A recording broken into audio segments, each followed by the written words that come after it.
thing about the Festival of Speed is you really have to be careful about what you choose to do first and what you choose to do last. Here are a few of the things that we've seen already.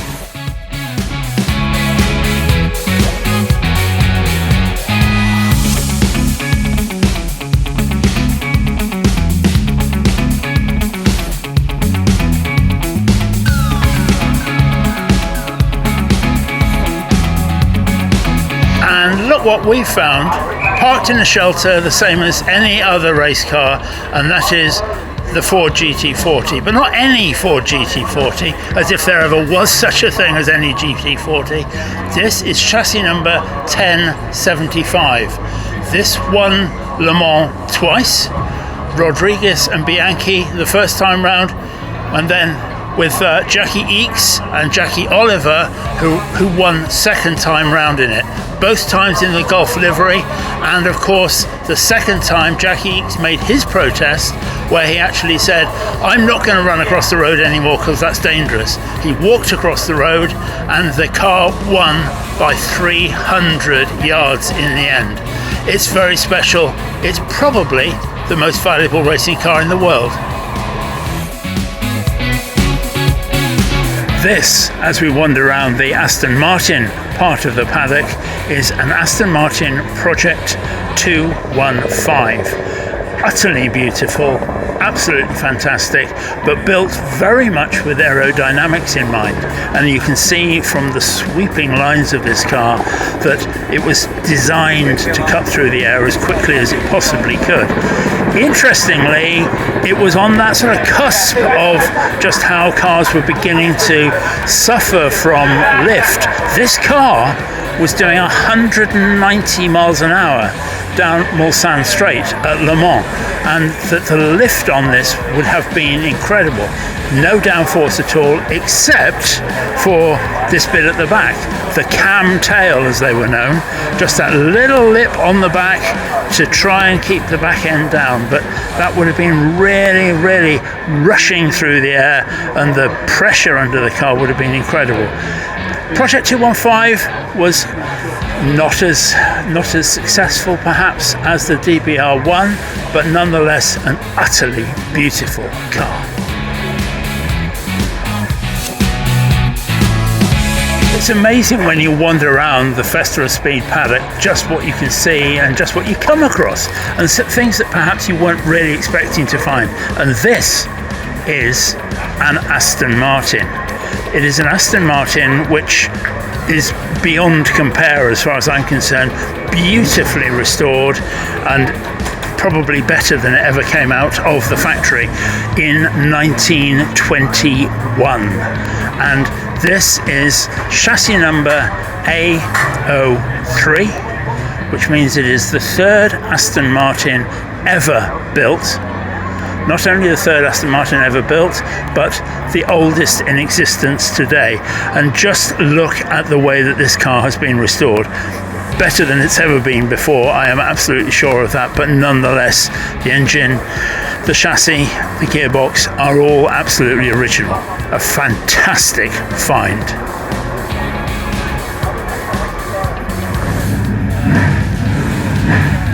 Now this is a very special car. A 1922 Bentley, but in 1923, William Duff took this car to the first ever Le Mans 24-hour race. He was the man who actually started the whole Bentley Boys thing. He was the man who started everything about Bentley at Le Mans, which went right the way through until the early part of the 21st century, when the company returned to win the event in 2005. But here we have the first ever Bentley at Le Mans. We have a competitor in the first ever Le Mans 24 hours. Absolutely fantastic from start to finish.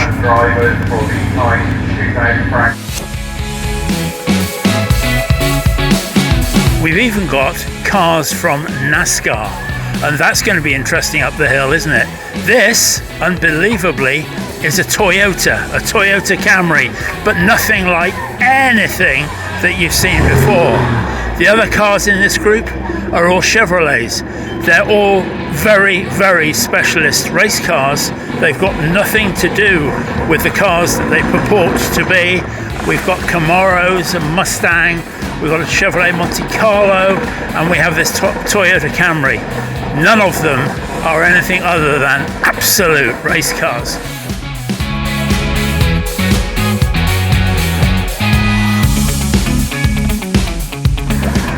This is the Mercedes-Benz W25. It is one of the iconic cars, pretty basic when you look at it, and this is actually one of the most important cars simply for its colour, because this was originally painted white, which was the works colours for anything that was German, and that this had a maximum weight limit, not a minimum, a maximum weight limit, and that it was over the limit. So consequently, overnight, the Mercedes team sanded all the paintwork off so that they could get down to the basic level.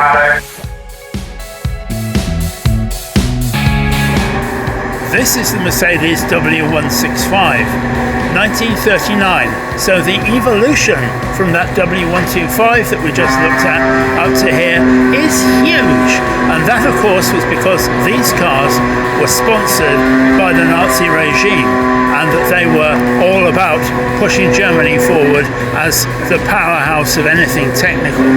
Beautiful engine, supercharged, of course, built very, very quickly, but an absolute work of art.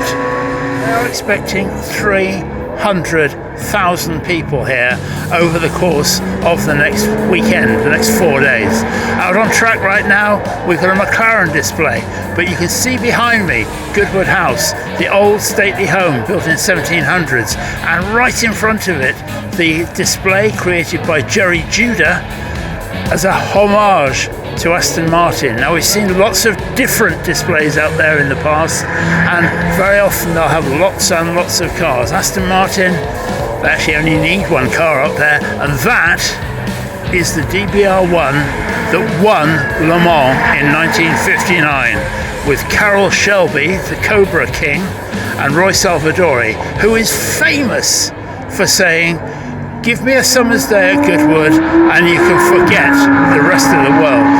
This is an amazing event. It's got every bit of different kind of things in it. It's a bit like a county show.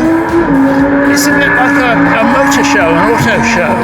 There's the competitive stuff up on the hill, a mile-long hill where some of the fastest cars will be travelling up the Duke of Richmond's Drive at 140 miles an hour. But also, it's a fascinating opportunity to look into the future.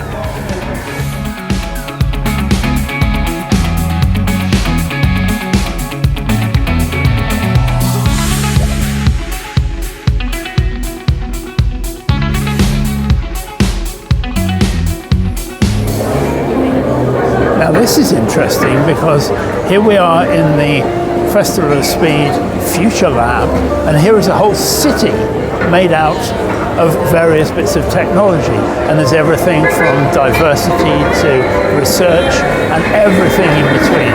An amazing site here. This whole area is given up to all sorts of different kinds of things, including, believe it or not, a flying car.